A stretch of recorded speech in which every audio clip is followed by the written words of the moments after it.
Hello everyone.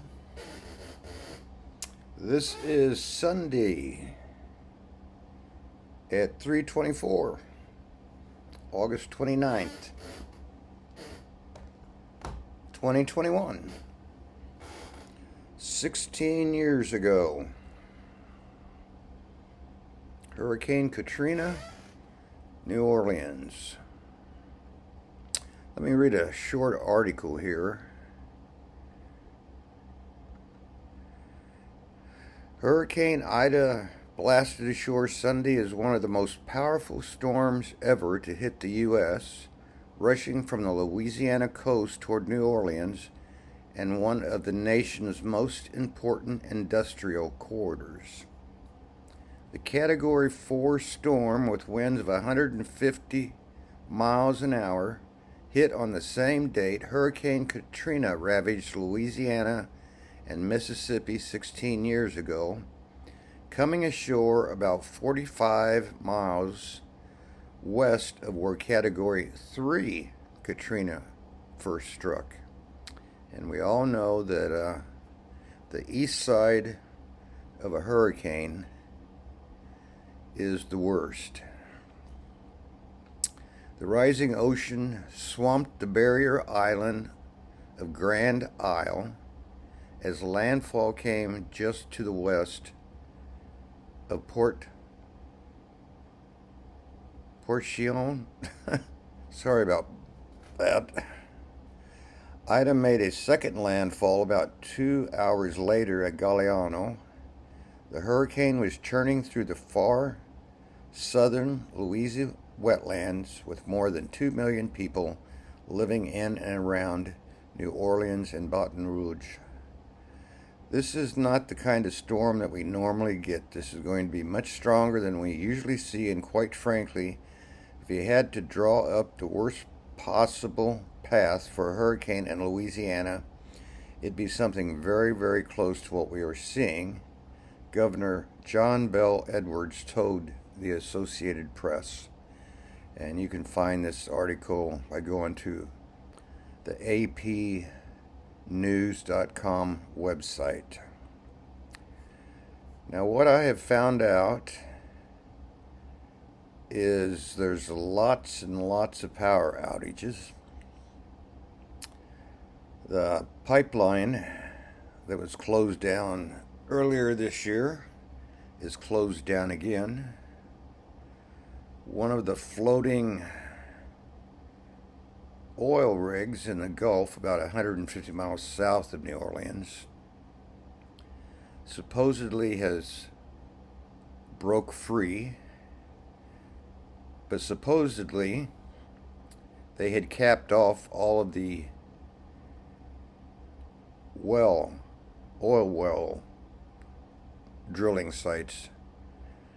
But as Shell said, we have damage reports, but we can't get out there to check the damage until the storm is over. So we're hoping there's not a land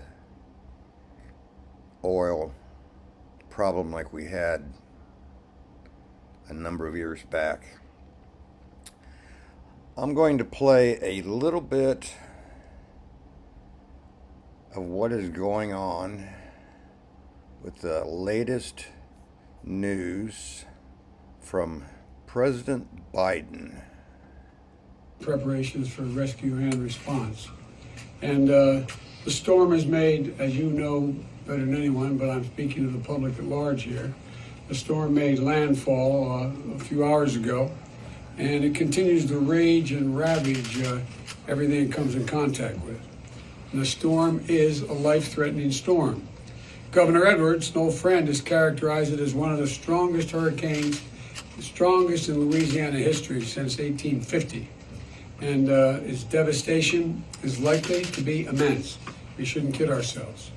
And so the most important thing I can say right now is that everyone should listen to the instructions from local and state officials, just how dangerous this is, and take it seriously. It's not just the coast, it's not just New Orleans, it's north as well. The rainfall is expected to be exceedingly high. To the people of the Gulf Coast, I want you to know that we're praying for the best and planning, prepared for the worst. As soon as the storm passes, we're going to put the country's full might behind the rescue and recovery. And I mean that. I've been around for a lot of hurricanes. I'm no expert, but I've been around for a lot of hurricanes. And I don't think we've ever had as much preparation, long-term preparation with the levee system and preparation here.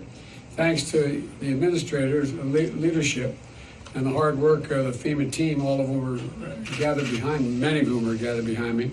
We've already pre-positioned resources that we know are going to be needed and equipment and response teams in the region. This includes 2.5 million meals and 3 million liters of water. We've got generators in place, and we're in close touch with the power providers to get and restore power as soon as possible, because a lot of it's going to go out, and we should be prepared that it can take a long time, no matter how much we pre-position, which we have, that it's going to take a long time for a lot of it to get back up. It could take a matter of weeks for some places. We've got 13 urban search and rescue teams. For those of you who aren't familiar with that, these teams make up about 70 people and experts, each of these teams, and they can do real serious recovery work. More than 100 ambulances and emergency medical teams have been activated, and we're working with the Red Cross and local partners to open dozens and dozens of shelters with cots and blankets and meals to support those we need to evacuate. That'll happen mostly northern part of the state and maybe in parts of Mississippi. And I've already signed an emergency declaration for both Louisiana as well as Mississippi. And I want to make sure that we're ready to surge all the response capability that we have to deal with whatever comes next. And a lot's going to be coming. I've been in touch with the governors of Alabama, Mississippi, and Louisiana. And my team at the White House has been in touch with other state, local, and federal officials in the region. And they know there'll be the full resources and support of the federal government. So I want to emphasize again, this is going to be a devastating hurricane, a life-threatening storm. So please, all you folks in the Mississippi and in Louisiana, Mississippi, and God knows, maybe even further east, take precautions. Listen, take it seriously, really very seriously. And that's on the Global News site on YouTube. Before I close, I'm sure I don't need to remind all of you, we still have this virus thing, wearing masks. They're asking people to hunker down, stay at home. They're not evacuating hospitals. And so that's enough about that.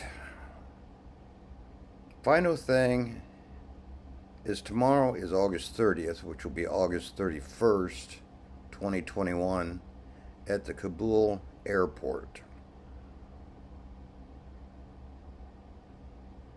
Pray for our troops. It looks like Germany, France, Canada, they all have evacuated. They're done. The United States is supposed to be out of there the 31st, which is tomorrow over there. And the British still have 1,000 on the ground. I heard that we're leaving our embassy people behind. Some sort of deal. I didn't know we made deal with terrorists, but I guess now they're our allies. And most of you don't notice it, but we have a Afghanistan embassy in Washington, D.C. What are you going to do when they raise the Taliban flag? What a mess. So I'll try to do an update. Thank you for tuning in.